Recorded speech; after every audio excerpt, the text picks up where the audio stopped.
endoderm, a lumen is formed. Because of folding of endoderm, a lumen is formed.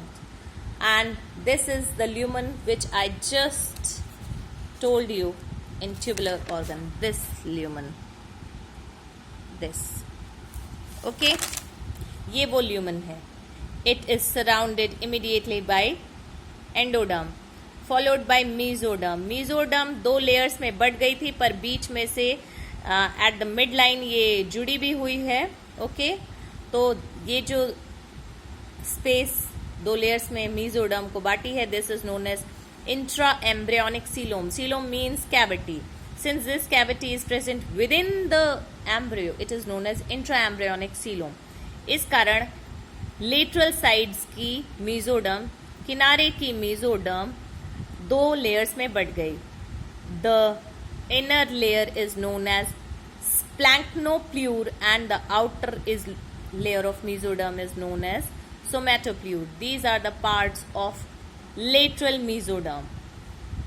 This paraaxial and intermediate mesoderm will lead to the formation of vertebrae. Okay, dermatome and other things. Okay, so and then this is followed by outermost layer, ectoderm. Ectoderm will form skin, nervous system and many other things, eyes also. That will be dealt in separate video. अब ये है lateral view. सबसे अंदर है lumen followed by endoderm, then followed by 2 layers of mesoderm which are joined medially at the midline, and then externally ectoderm. ये है इसका बेहतर view.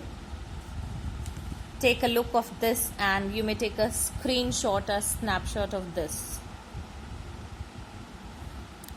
Ectoderm will lead to the formation of skin, nervous system,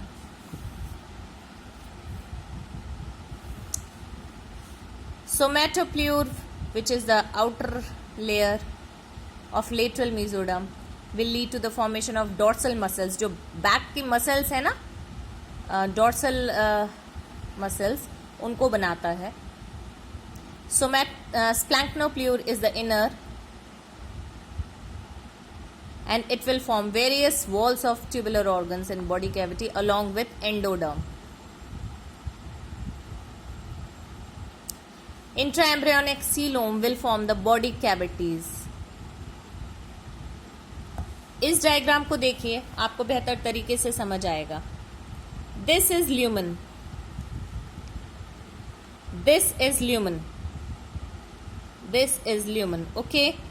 It is surrounded by endoderm and then mesoderm, 2 layers which are joined at the midline but separated laterally, followed by ectoderm. Ectoderm आगे भी cover कर लेगा, ऐसे आगे cover कर लेता है gradually. This is the cranial end and this is the caudal end, let's say.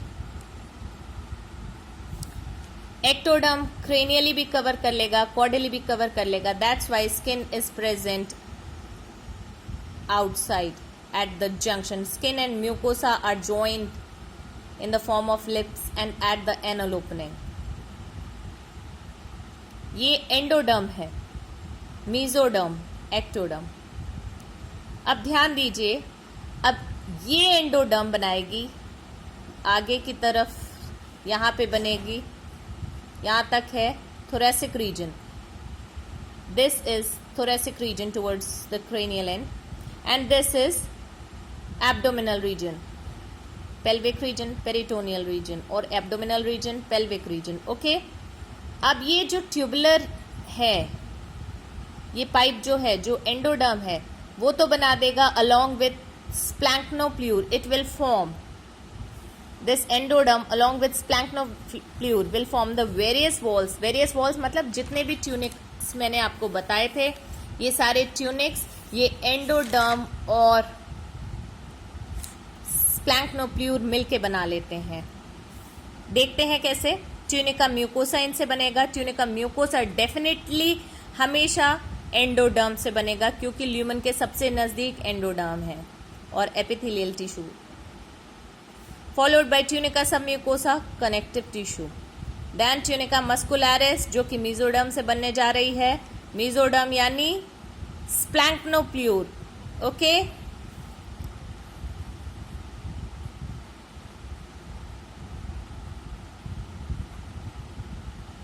Inner circular outer longitudinal layer of muscles आप सब पढ़े हैं, ओके, ठीक है। Tunica serosa, again tunica serosa will either be formed by, will either not, I am sorry for my words, tunica serosa will be formed by epithelial tissue again, okay, and this will be formed by splanchnoplure again, clear। अब जो तो आप digestive system की histology को समझेंगे, digestive system की topography को देखेंगे एनिमल्स में, अब आपको क्लियर हो जाएगा कैसे कहाँ क्या ऑर्गन्स प्रेजेंट हैं। टोपोग्राफी पे भी मैं एक वीडियो सेपरेटली बना दूंगी, और अगर आप हिस्टोलॉजी को देखेंगे तो आपको अब बेहतरीन तरीके से समझ आएगी हिस्टोलॉजी। सॉलिड ऑर्गन्स कैसे डेवलप करेंगे, इन्हीं का एक डाइवर्टिकुलम निकल जाता है, एंडोडर्म का डाइवर्टिकुलम बन जाएगा, फिर gradually that will form liver, pancreas. Mesoderm का डाइवर्टिकुलम बनेगा यहाँ पे, इस वाले मीजोडर्म का, ये जो मिड लाइन पे है, पैराएक्सियल एंड इंटरमीडिएट मीजोडर्म, ये बनाता है kidneys and genitalia.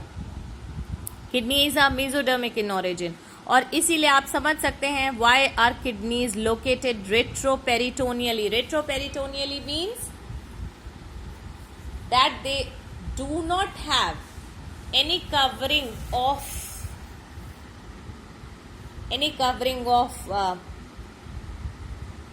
visceral peritoneum on dorsal surface of their body, because they are directly attached to skin and muscles of dorsal aspect.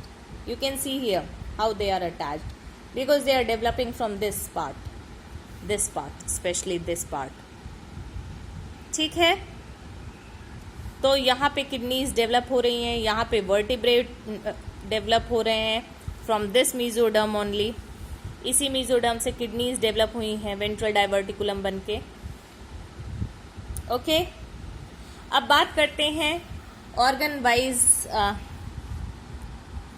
Layers की। Oral cavity, pharynx coming to GIT properly, pharynx, then esophagus, then we consider ox as standard animal, so and ox is a ruminant, तो यहाँ पे 4 stomach होंगे, rumen, reticulum,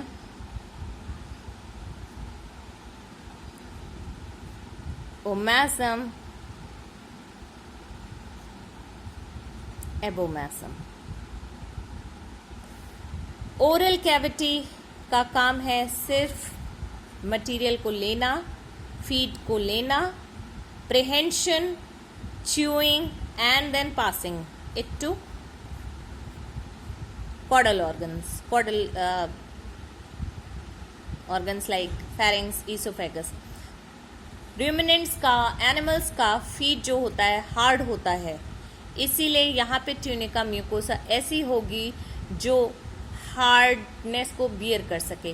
keratinised, stratified keratinized squamous epithelium, keratin layer होती है जो कि एक keratin एक लेयर होती है जो कि स्क्वैमस सेल्स पे बन जाती है, और इस कारण वो प्रोटेक्ट करती है अंडरलाइंग स्क्वैमस सेल्स को। स्किन भी स्ट्रेटिफाइड स्क्वैमस केराटिनाइज्ड होती है।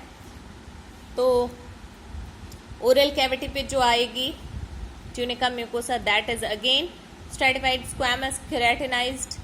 pharynx भी वैसे ही चलेगा। ईसोफेगस भी स्पीशीज वाइज डिफरेंसेस हैं, और उस हिसाब से ईसोफेगस में कुछ हद तक स्ट्रेटिफाइड स्क्वैमस केराटिनाइज्ड चलेगा, और कार्निवोर्स में, हॉर्सेस में कुछ देर बाद केराटिन की लेयर हट जाती है, स्ट्रेटिफिकेशन कम हो जाता है, हट जाता है। But in case of ruminants the feed is hard, तो यहाँ पे rumen रेटिकुलम ओमेसम जहाँ पे चर्निंग हो रही है और सिर्फ फीड को बहुत छोटे पार्टिकल्स में किया जा रहा है, सिंपल स्टमक तक जाने के पहले ये स्ट्रैटिफाइड स्क्वैमस केराटिनाइज्ड एपिथेलियम ही रहेगी। एबोमेसम में पहुंचने के बाद फीड बहुत ज़्यादा सॉफ्ट हो चुका है, तो यहाँ पे स्ट्रैटिफिकेशन खत्म हो जाता है, स्ट्रैटिफाइड नहीं रह जाएगी एपिथेलियम, केराटिन नहीं मौजूद रहेगा। So here it is now because secretion is needed, तो यहाँ पे आ जाएगी cuboidal epithelium gradually, but as we gradually आएगी, but as we move and depending on the glands, ठीक है, cardia, fundus, pylorus, different regions are there. As we move to intestine, intestine में absorption भी काम है, तो इंटेस्टाइन में columnar epithelium आ जाएगी, एब्जॉर्प्शन को इन्हांस करने के लिए वो फोल्डेड हो जाएगी, विलाई मौजूद होगा, okay. And then again after absorption, जब लास्ट में फिर से स्ट्रैटिफाइड, इसके बिल्कुल आउटर पार्ट पे स्ट्रैटिफाइड स्क्वैमस केराटिनाइज्ड आ जाएगी। If you have any queries or if you want a detailed video on any topic, please send me.